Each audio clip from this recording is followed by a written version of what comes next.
Masjid kampus UGM itu dulunya adalah komplek pemakaman Tionghoa dan ada sekitar 1.800 makam di pemakaman tersebut. Ngobrolin apa aja tentang Jogja episode 2. Tanggal 21 Mei tahun 1998,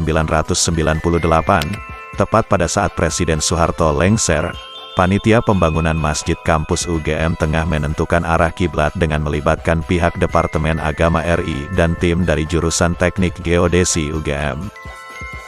Namun, tahun-tahun sebelum itu, pencarian lahan untuk mendirikan Masjid Kampus UGM dilakukan.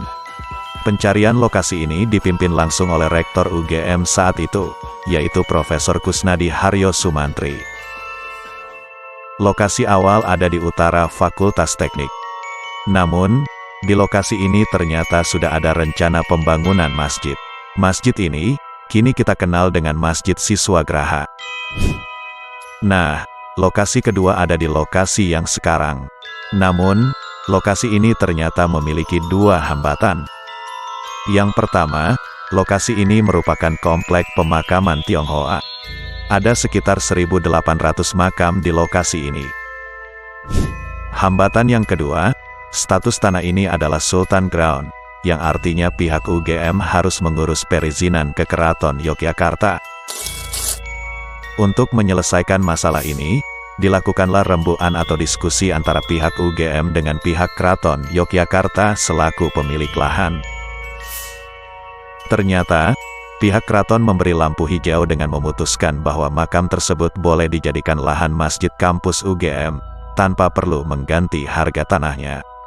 Dengan demikian, panitia menetapkan lokasi pemakaman ini sebagai lokasi bakal Masjid Kampus. Artinya, tersisa satu masalah lagi yaitu mengenai pemindahan makam. Singkat cerita, setelah pencarian beberapa lokasi, didapatlah lokasi untuk pemindahan makam yaitu di daerah Piyungan. Lokasinya cukup tinggi, sehingga sesuai dengan kultur masyarakat mengenai pemakaman. Namun, pemindahan makam tak semudah sekedar memindahkan semata.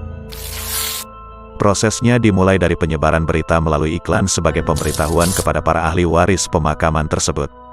Iklan tersebut ditayangkan sebanyak 3 kali dalam jangka waktu 3 bulan. Proses pemindahan makam sepenuhnya ditanggung oleh pihak UGM tanpa dipungut biaya. Setelah diiklankan, terdapat 400 ahli waris yang menghubungi pihak UGM. Sisanya, sebanyak 1.400 makam tetap diurus oleh pihak UGM. Proses selanjutnya cukup rumit, mulai dari pengaturan administrasi, hingga proses penggalian, baik di lahan awal maupun di lahan tujuan. Proses pengangkutan jenazah ke Piyungan menggunakan truk dengan 2 tingkat dengan kapasitas angkut sekali jalan sebanyak 25 peti. Dengan kapasitas tersebut, proses pemindahan memakan waktu sekitar 2 bulan.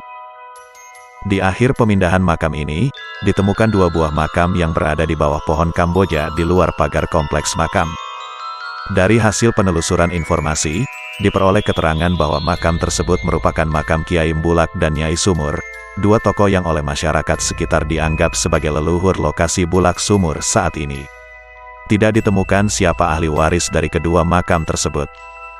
Setelah dilakukan penggalian, ternyata tidak diketemukan kerangka atau apapun di dalam makam Jawa tersebut.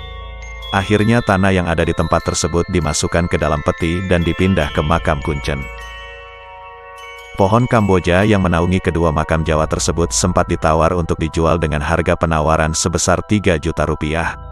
Konon menurut si calon pembeli, pohon Kamboja tersebut akan dijadikan semacam jimat. Namun, penawaran tersebut ditolak oleh pihak panitia masjid, dan hingga kini pohon Kamboja yang sama masih menaungi lahan parkir Masjid Kampus UGM. Ada satu fakta menarik lagi di masjid ini, yaitu Masjid Kampus UGM ini tidak memiliki nama seperti masjid-masjid pada umumnya. Ada yang tahu alasannya karena apa?